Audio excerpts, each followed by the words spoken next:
नमस्कार दोस्तों, आज हम क्लास 10th इंग्लिश के बहुत ही भावनात्मक और प्रेरणादायक अध्याय भोली की पूरी कहानी जानेंगे। इस खूबसूरत कहानी को प्रसिद्ध लेखक के अब्बास ने लिखा है।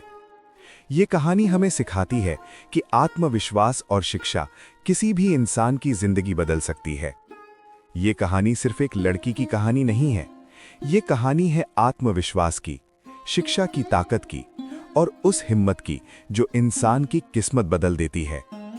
ये कहानी है एक ऐसी लड़की की जिसे सबने भोली कहकर कमजोर समझ लिया, लेकिन जिसने साबित कर दिया कि असली ताकत सुंदर चेहरे में नहीं बल्कि मजबूत इरादों में होती है।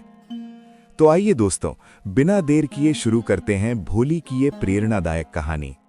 बहुत समय पहले एक छोटे से गांव में एक किसान रहता था जिसका नाम रामलाल था।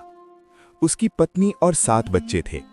सबसे छोटी बेटी का नाम सुलेखा था, लेकिन घर में सब उसे भोली कहते थे। जब भोली बहुत छोटी थी तब उसे चेचक यानी स्मॉल पॉक्स हो गया था। बीमारी तो ठीक हो गई, लेकिन उसके चेहरे पर दाग रह गए। ऊपर से बचपन में एक बार वो चारपाई से गिर गई थी, जिससे उसका दिमाग थोड़ा धीमा हो गया था। वो हकलाकर बोलती थी और ठीक से बात नहीं कर पाती थी। गांव के बच्चे उसका मजाक उड़ाते थे, भाई बहन भी उसे चिढ़ाते थे। धीरे धीरे भोली ने बोलना ही कम कर दिया। वो चुपचाप रहती और गाय भैंसों के पास बैठी रहती थी, क्योंकि जानवर ही उसके सच्चे दोस्त थे।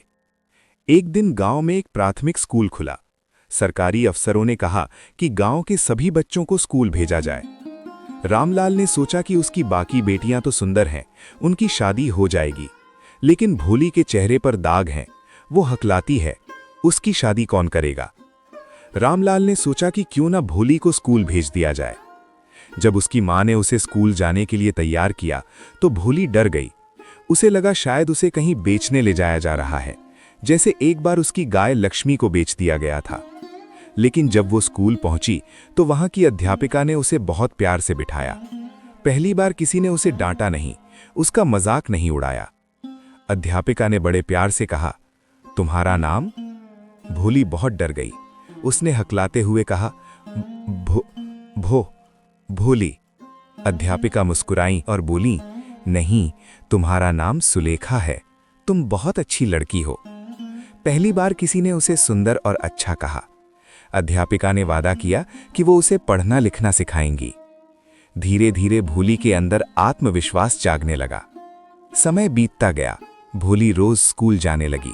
उसने अक्षर पहचानना सीखा, शब्द पढ़ना सीखा और धीरे धीरे उसका हकलाना भी कम होने लगा।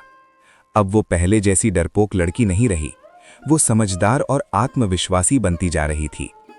कई साल बाद जब भोली बड़ी हुई तो उसके पिता ने उसकी शादी तय कर दी।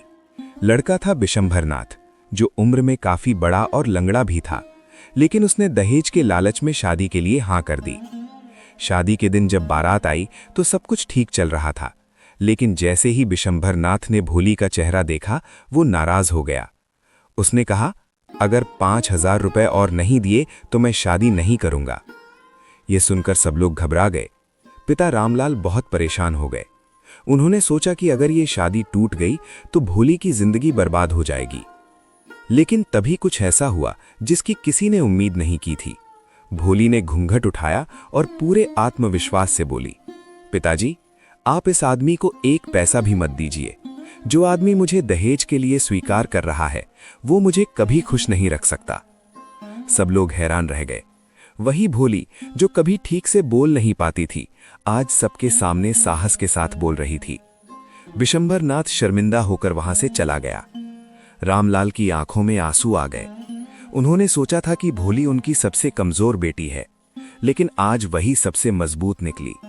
भोली ने कहा, मैं शादी नहीं करूंगी, मैं स्कूल में पढ़ाऊंगी और अपने माता पिता की सेवा करूंगी। ये कहानी हमें सिखाती है कि शिक्षा इंसान को आत्मनिर्भर बनाती है। आत्मविश्वास सबसे बड़ी ताकत है। दहेज लेना और देना दोनों गलत हैं। किसी का मजाक नहीं उड़ाना चाहिए, क्योंकि हर व्यक्ति में कोई ना कोई खासियत होती है। भोली, जिसे सब कमजोर समझते थे, वही सबसे मजबूत निकली। अगर आपको ये कहानी पसंद आई हो और आप ऐसी ही प्रेरणादायक कहानियां सुनना चाहते हैं तो वीडियो को लाइक करें, चैनल को सब्सक्राइब करें और बेल आइकन जरूर दबाएं। धन्यवाद दोस्तों, मिलते हैं अगली कहानी में।